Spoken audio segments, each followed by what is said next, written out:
We'll get the opening statement from Coach and then take questions after. So raise your hands, please. Okay, I just want to say thanks to everybody at Alabama for a great regional, another incredible show in college softball, and congrats to Virginia Tech on just a great year. They're just a very classy team. Coaching staff is awesome. The kids are awesome. I told a couple of them I can't wait to see them at the Rhodes House, and I will be cheering for them this summer in the AUSL when they play pro ball here. And just a great final. And I think for this team to get 40 wins is one of the best accomplishments we've had as a program. It's just very, very satisfying to see that 4-0 right behind Alabama. Sir, questions? Katie? Another one-run game with Virginia Tech. Are you surprised? No, God. I was hoping it would be 3-0, but that's okay. Hey, the win's a win. They're just a good hitting team, you know. And I just felt like they were going to make a run at some point. And you know, Dusher made some hellacious plays at first base. A couple of the outfielders made plays on the warning track, and you guys saw how bad, slippery that was out there. You know, we kept our footing. Lojo made a couple plays. Audrey made a couple plays. You know, they're just a really good hitting team, and it's tough to shut them out. Tony? This is like the 18th time in 19 seasons that you guys have made the Super Regional round. I know you guys probably not inside the program, don't take it for granted, but do you think that that gets lost on people of how difficult it is to do what you've just done? Absolutely. It's unbelievable. You just don't do that. And I thank you for saying it, because it is. It's very difficult. But I just think it's expected. We're expected, right? They know it. And as a coaching staff, we know it. But outside the program, this is a very difficult thing to do. And I think we've had 4 losses at home since 2005 in regional play. Think about that. We've been at home every single one. 20 years, 4 losses at home. So it's a credit to the fans, to our young ladies that defend the home turf. They play their best at home, and it's just it's an unbelievable stat. Anna? Audrey Vandergrift worked a 10-pitch at bat, then hit that triple. How did that really set the tone as far as working deep into the pitch count, and was patience Yes, at the bat something? she was very good. You know, she fouled off like 2 or 3, took the iffy pitches. I really thought that was going to be a good omen for us after that at bat. I think like Dusher's walk, I think with the she either made the bases loaded. That was a huge. It was full count, and she had swung it something right here before. She took it, and then that's kind of when the floodgates opened with Lojo's hit, and I think Audrey got a walk after that too. So strike zone was key. Joe? Coach, on that same track with Lauren, 0-3 yesterday, but then as the first inning, wasn't able to convert 2 more hits and then cashed in the RBIs. What is it about her mindset at the plate that is able to do that, erase yesterday's performance? And then Lauren, if you could talk about your approach at the plate as well. She's very gritty. She's very competitive, and I just feel like good things are going to happen when she's up to bat. I think everybody on the team feels that way. She's shown that consistently throughout this year. Last year, she's just like that pest in the box. Something good is gonna happen when you put it in play, and that's usually what she does. Chase? Nope. I'm sorry. I mean, that's my motto, short and sweet. I just want to get things done for our program and for our team to just put the ball in play. And good things happen, as you saw today. So that's just been my motto this year. Sorry, Mike. Chase? Coach, when Virginia Tech looked like they were going to rally in the second and third inning, Catelyn had 2 outs with nobody on in both of those innings.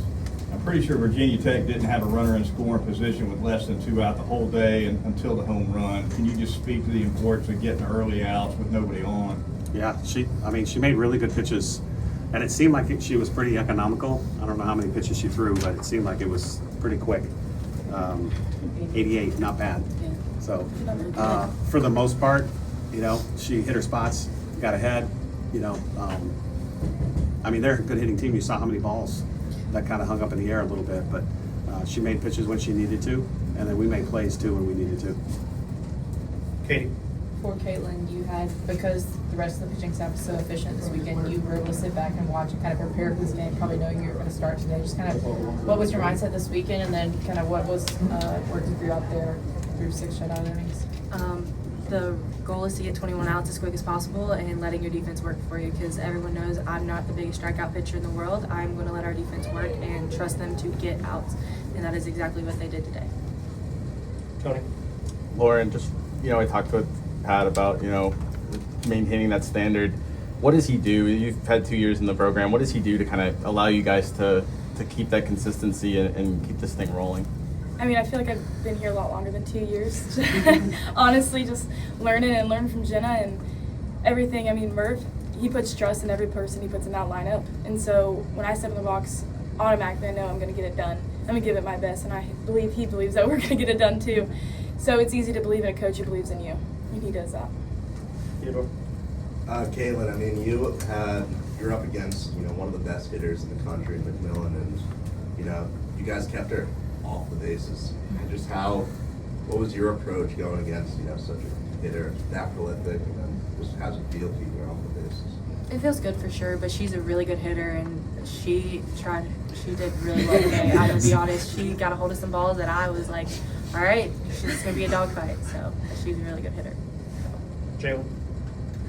Coach, it rained, 3 hour delay, and the crowd was still pumped up. Just talk about the crowd's effect on this game. Yeah, I kind of forgot about that. So, we sat in the clubhouse for 3 hours. Just, that's the home coach. You worry about that a little bit because it's happened before. And I mean, the crowd was in a frenzy. It was a Friday night, and we kept getting lightning delays, and they canceled it. And I felt like it took the wind out of our sails that year. This year, I'm praying in the clubhouse that they either stay or they come back. And, when we came out of the clubhouse, I think all of us were like, oh my gosh, there's a lot of people still here. It's going to be a home field advantage, which is what we want, when you host a regional. But seriously, they're best fans in the country, and they stayed with us. That was a long time to wait it out. Can't thank them enough. And you guys. Nick? Murph, more the fifth inning, single, bunt single, walk, driving two. Is that just sort of your classic postseason by any means necessary? Yeah, oh, absolutely. And one thing that was kind of lost was Brooks' bunt single, which was, I told her when she got to third, you're the best non-bunter we've ever had in our program. If you've watched us, every single time I give her a drag bunt, it's a hit. I think she's like 7 for 7.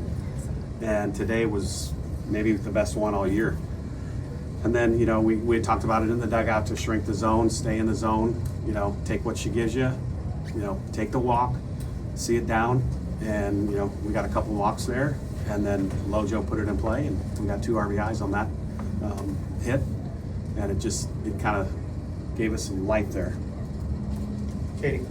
For Murph, with some of the issues y'all had in the 6th and 7th this season, just how important was it for Brusky to come in and get those 2 quick outs, and then really just the pitching staff as a whole this weekend kind of doing their jobs? And that was huge, especially against McMillan, because I think that was her first one she faced. And that was very confident Brusky. That was a great sequence of pitches too. And obviously we all know that she's a great hitter. So that was a big out. And then for her to not drag it along was unreal. And we gave out 3 lineup cards, 1 to Kate, 1 to Brusky, and then the third one was a defensive to Dukesher. So 2 pitchers got it and a defender. So, that was big defensively for us. Chase? Catelyn, can you speak to the ball that went off your leg in the 7th? Did that affect you at all thereafter? And then for Coach, was that play at all in your mind when you made the pitching change? It hurt for sure, but honestly, it kind of locked me back in a little bit, and then things happen. Just ball left yard. Shin or a knee or shin. So yeah. A little bit. She had her 0-2. I think if she would have finished her, I would have kept her in. But just break the momentum, and it was 4th time. It would have been the 4th time I saw her. So we usually try to keep track of that, and if it's for sure past 3, we bring in somebody new. Joe? Coach, did you have to catch a ride to get to Rhodes Stadium today? Yes.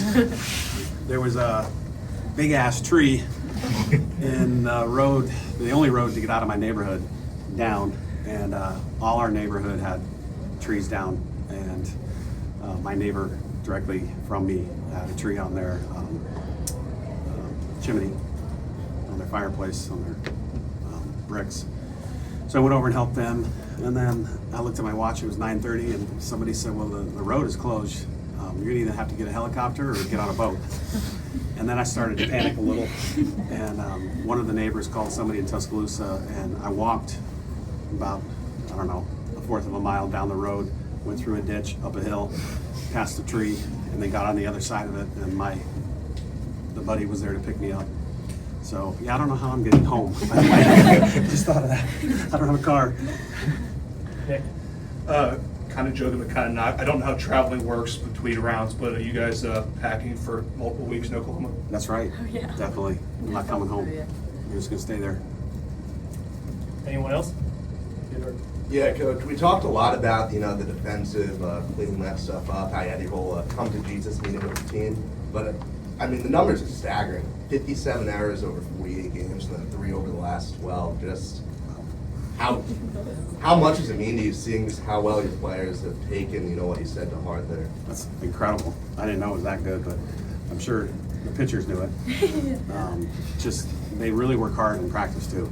It was something that we put an emphasis on, and sometimes if you talk about it too much, then it becomes in their head. So we just went back to fundamentals for about a week. It was spring break too. I remember it was spring break practice, and we did some of the things that we did in the fall for like 2 days. Nobody asked why, or why are we going back to this? It was just like, okay, this is what we're doing. And it was back to fundamental day, and then it kind of took off from there, and it's been good for, I think when we went to A&M, we had an errorless 3-game series there, and it kind of went from there. Thank you, ladies. Thanks, Coach. Thanks a lot, everybody. Thank you so much for being here. Thank you.